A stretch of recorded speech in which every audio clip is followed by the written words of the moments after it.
이번 영상에서는 모티베이션 마지막 순서로 모티베이션 방법에 대해서 정리해 보겠습니다. 모티베이션 방법을 크게 두 가지로 나누어 보면 물질적 보상과 사회 심리적 보상으로 나눌 수 있겠습니다. 먼저 물질적 보상의 첫 번째로 매력적인 임금을 주어 동기부여하는 방법이 있습니다.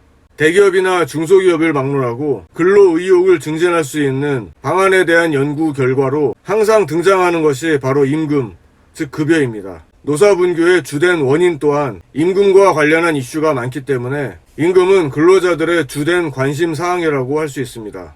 두 번째로 복리후생의 증대를 생각해 볼 수 있습니다. 복리후생 정책은 기업의 인적자원 관리의 중요한 수단입니다. 복리후생이란 종업원들의 경제생활의 안정과 심신의 건강을 증진시키기 위해 종업원이나 종업원의 가족에게 제공하는 임금 이외의 모든 보상과 서비스를 말합니다. 기업이 복리후생 정책을 도입하는 이유는 노동 생산성의 향상, 노사관계의 안정, 노동력의 유지 및 향상에 기여할 것을 기대하기 때문입니다. 다시 말해 복리후생이란 임금만으로는 개별 근로자의 물질적 욕구를 충족시켜줄 수 없기 때문에 보완적 의미에서 제공되는 혜택이라고 볼 수 있겠습니다. 물질적 보상에 이어 사회 심리적 보상에 대해서 알아보겠습니다. 직장에 다니면서 조직 생활을 통해 추구하는 사회 심리적 욕구에는 여러 가지가 있을 수 있습니다.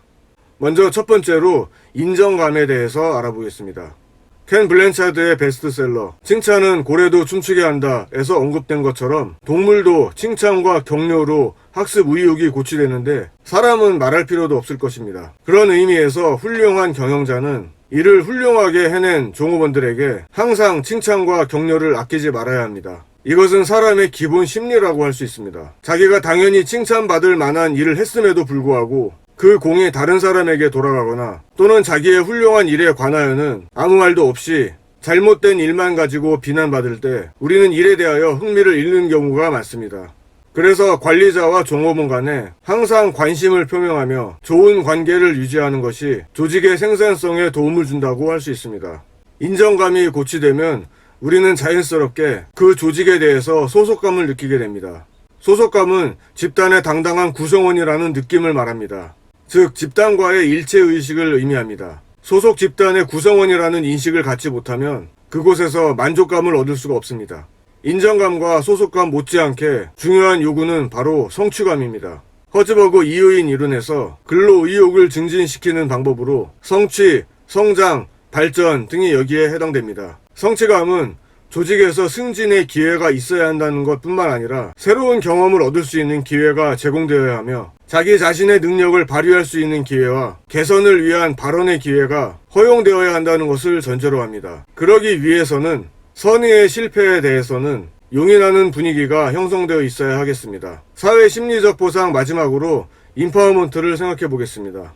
인파워먼트란 조직 구성원에게 자신이 조직을 위하여 많은 중요한 일을 할 수 있는 힘, 권력, 능력을 가지고 있다는 확신을 심어주는 과정입니다. 이러한 확신을 심어주기 위해서는 종업원들이 능력과 의지를 키울 수 있도록 도와주어야 하며 실질적으로 공식적인 권력이나 권한을 위임해주고 실제 의사결정에 깊이 관여하도록 함으로써 실질적인 영향력이 발휘되도록 하는 조직 문화가 필요합니다. 따라서 명령과 지시를 비롯한 강제적 수단에 의한 통제를 과감하게 포기하고 기존에는 관리자의 권력이 일부였던 것을 근로자에게 위양함으로써 근로자들이 일에 대해 좀 더 관심과 주체성을 가지고 능동적이고 적극적으로 일을 수행해 갈 수 있도록 해야 하겠습니다. 이상으로 모티베이션 방법으로 물질적 보상과 사회 심리적 보상에 대해서 알아보았습니다. 그 밖에 조직 문화 차원에서 커뮤니케이션을 활성화하는 것도 좋은 모티베이션 방법이 될 수 있습니다. 즉 상명하달식의 의사소통에서 벗어나 상향식 의사소통도 잘 이루어지는 쌍방향적인 커뮤니케이션이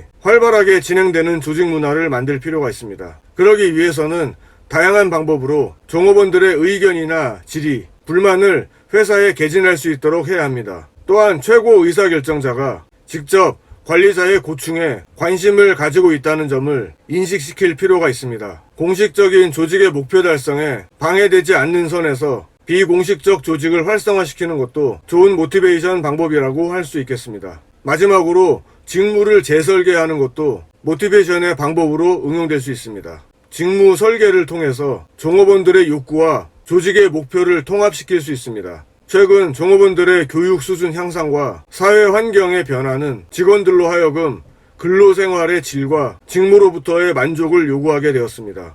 Work and Life Balance를 의미하는 워라벨이라는 신조어도 이러한 문화를 반영한 말이라고 할 수 있습니다. 직무 설계에 대한 접근 방법은 역사적으로 볼 때 크게 세 가지, 즉 가장 전통적인 과학적 관리 방법에 의한 직무 설계와 과도기적인 직무 순환과 직무 확대에 의한 직무 설계, 그리고 가장 최근에 직무 충실화와 직무 특성 모형에 의한 직무 설계 방법 등으로 발전해 왔습니다. 이상으로 이번 영상에서는 지난 영상들에서 살펴봤던 모티베이션의 내용 이론과 과정 이론에 이어서 실질적인 모티베이션 방법에는 어떤 것들이 있는지 간략히 알아보았습니다. 좀 더 구체적인 방법과 사례들은 교재와 인터넷 자료를 참고하시기 바랍니다. 이번 영상은 여기까지입니다.